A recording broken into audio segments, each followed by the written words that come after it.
मकर संक्रांति क्यों मनाया जाता है? इनका कोई वैज्ञानिक सिद्धांत है या यूं ही पर्व है?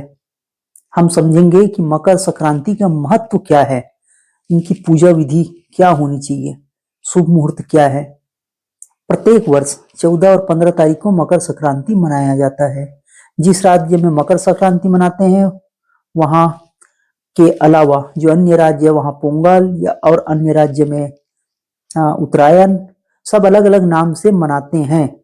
तो हमारे ऋषियों ने इस दिन को ही क्यों चुना विशेष स्नान के लिए, दान के लिए? इसके पीछे कारण है। पहला कारण तो हम समझ लेते हैं कि यह एक खगोलीय घटना है।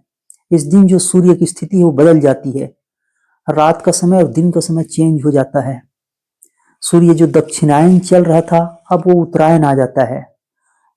ये महाभारत में भीष्म पितामह जी उत्तरायण के इंतजार करते हैं, उसके पीछे भी कारण है। ऐसा मान्यता है कि जैसे मनुष्यों का दिन और रात, वैसे ही देवताओं का दिन और रात। तो उत्तरायण के दिन, मकर संक्रांति के दिन से, उसी दिन से ही देवताओं का दिन शुरुआत हो जाता है। तो ये तो हमने समझ लिया दो बातें। तो मकर संक्रांति खगोलीय घटना है।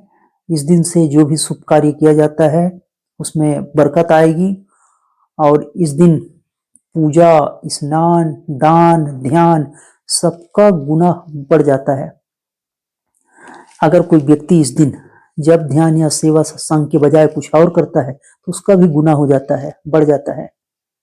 कोई चोरी करता है तो चोरी में उनकी, पाप कर रहा है तो पाप में वृद्धि हो गई, उनका फल भी वृद्धि में मिलेगा। और अगर अच्छे कर्म करे, सत्कर्म करे, स्नान करे, जप ध्यान करे, दान करे, उनका भी गुना करके मिलेगा।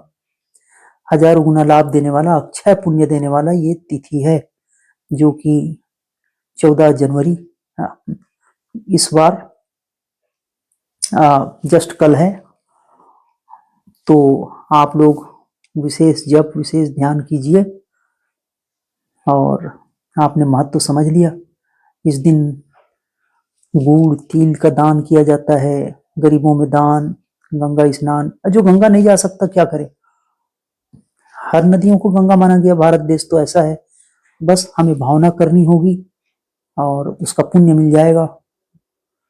तो जो तीर्थ नगरी में रहते हैं उनकी तो बात अलग है, जो नहीं जा सकते गृहस्थी वो घर में बैठ के जब ध्यान कर सकते हैं। तो हमने ये मकर संक्रांति का महत्व हमने समझा और इसकी तिथि मैं आपको पेज में लिख के डाल देता हूँ, वो आप लोग पढ़ लेना, शुभ मुहूर्त समझ लेना।